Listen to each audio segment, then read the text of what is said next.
Dipping your toe is not going to get you viral. You need to like fully commit and actually be kind of a crazy ass person.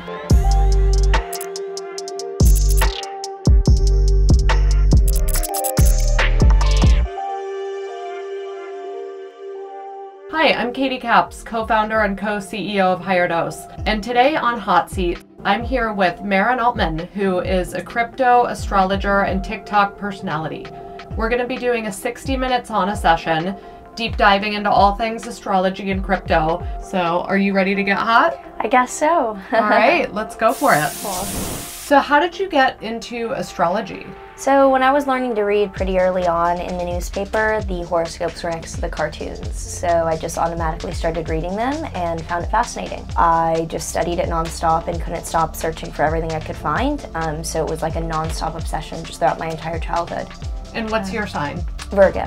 Virgo. And how does it work? Like, our planets are obviously like huge masses of energy. So is it the fact that like these planets have a gravitational pull that's like affecting the matter that makes up our bodies, that's kind of like dictating what's the actual mechanism behind how it works? There's no mechanism, and it's correlation, not causation. So the planets are not making anything happen, they are not causing anything to happen.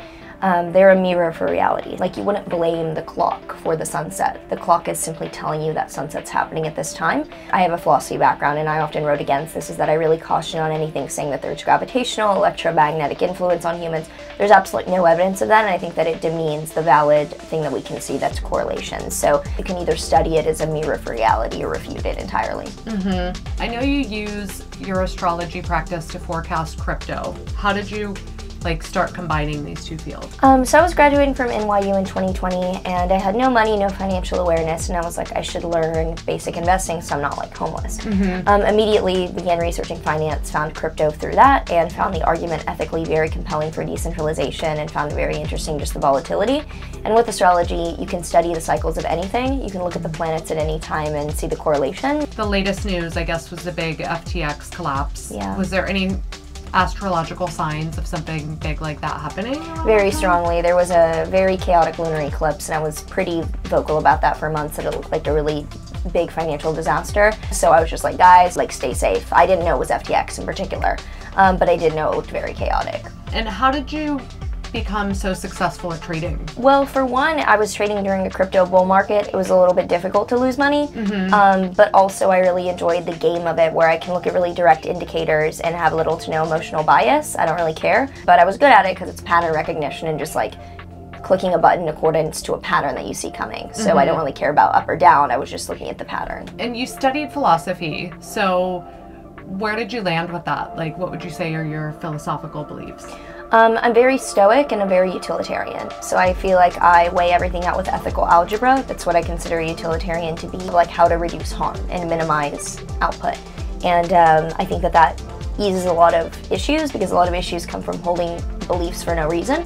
And then stoicism, I value being present and neutral. I think that heavy ups or downs are what drives a lot of suffering, attachment to that feeling or avoiding it. When I think of stoics, I think of someone who's really like tough and doesn't let their emotions get in the way. Is that kind of like a summary of it? Yeah, I'd say that the Stoic philosophers emphasized accepting life as is without judgment, and I think that the toughness comes from having a very good turbulence navigation. So a saying I have tattooed on me is amor fati, which is love your fate, or, you know, don't see it as good or bad, but just preferable, unpreferable. And if I really took things personally or to heart, oh my god, I'd be out within like a day. So I think that stoicism is navigating things like a plane rather than like, let me attach to good or bad. And, you know, I think that leads well into this next question I was going to ask. Your online presence really took off, but like along with that came some kind of like trolls and haters. Yeah. And how have you dealt with that? Over the past 2 years, I've struggled a lot with suicidal ideation, and I've been really open about it, because it wasn't normal like, oh, you're ugly. It was like, let me take this successful person out of context and make her into the scarlet letter for every single cultural issue, whether it's like transphobia, homophobia, racism, anti-Semitism. I'm like, bro, I'm Jewish. I don't talk about any cultural issues. This is so out of context. It's insane. Like, it was horrible. I mean, being like my family, everyone come after them. I was like, this is so much that I openly am like, I don't know if I can live or not. Now I'm at a point where I feel like you adjust to your environment, and now anytime there's a hit piece about me, I can just have a really bad day and feel very stung and like, oh my god, make it stop, make it stop, make it stop. But I can send it to like manager, publicist, be like, logically tell me how to deal with this because I don't understand. So I'm very open about like me dealing with that, but I wouldn't trade it because I get to impact people as well. Yeah. Would you say that you were like canceled at one point? Oh, or? Mega. Like, call me Maren Alt, right? I don't care. I'm not political. Like, whatever. This is insane. So if you could go back to like turning 20 and doing things differently, would you still want to be TikTok famous? Oh, 100%. I mean, I can't say, oh, I wish I wouldn't have thought about killing myself so much and wasting 2 years. I would say I just wish, maybe hypothetically, that I would have picked back up and powered through a little bit easier, but like that level of trauma is literally like more than the average person can deal with. So I would 100%, I wish I did it more heavily, apologize less, went more for it, but like would do none of the initial things differently. And tell me about your Virgo wellness routine. So I like to say that rarely, almost never, is staying out late worth ruining my morning, like get up, work out, skincare, everything routine. I love being in bed by like midnight. I mean, I'm not anyone crazy by like 9 or 10 p.m. I mean, I'm in my early 20s, like, no. But I in bed by midnight, up around like 7:30, 8 a.m., work out first thing, like get a nice like strength or cardio workout in, and I like to walk a lot. I find that one of my favorite things ever. I am vegan. I've been vegan for nearly 8 years now, but in a very grounded, consistent way, not in like a crazy fad way. It's just made a good baseline. Okay, and you have a very specific aesthetic on your Instagram. Yeah. So how did you come up with this look? Can you tell me about it? Tell me about the red. What's going on? I just know growing up I always loved red. I'm very, I mean, apparently there's multiple things that indicate I'm probably heavily on the spectrum. Apparently fixation on one thing is that, and I will never, it's always like red, where's red? So like, I'm like, maybe it's just fucking autism, I don't know. One thing that you've definitely nailed is, you know, your online presence went viral really quickly. So can you tell me like how to go viral for dummies if you're just starting out, some tips? So the thing that you'll hear a lot of people say that's true is consistency. You cannot go viral with like posting once every 6 months in general. So you're gonna need to be consistent because that increases the likelihood that something sticks. Okay. You really only need one video to get 1 million views to then have a little bit of the momentum for it to stick.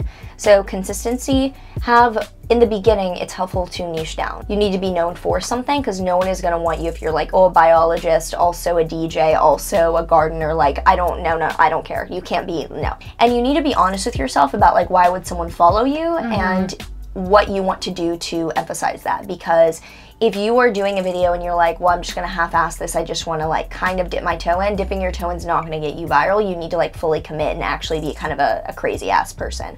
Yeah. Those are good tips. Yeah. What's next for you over the next 5 years? So I am focusing really heavily on actually doing my long-time goal of music. So I'm working with some producers and I have a very particular like sound. I love heavier music, but pop metal basically, and there's no one that I know with my voice doing that. I listen to all men. So I'm like, okay, we're gonna get out there and do it, and I'm back and forth to LA, and that is my big goal over the next few months, and I'm doing it. So there's no like question. And nothing like has excited me more. So I'm very looking forward to that. So are you ready to get in the cold plunge? I am. Yeah? I don't think I've ever done, I've done like an ice bath, but then I immediately got out because I was going into shock. So like, yeah. Well, we're gonna challenge you then.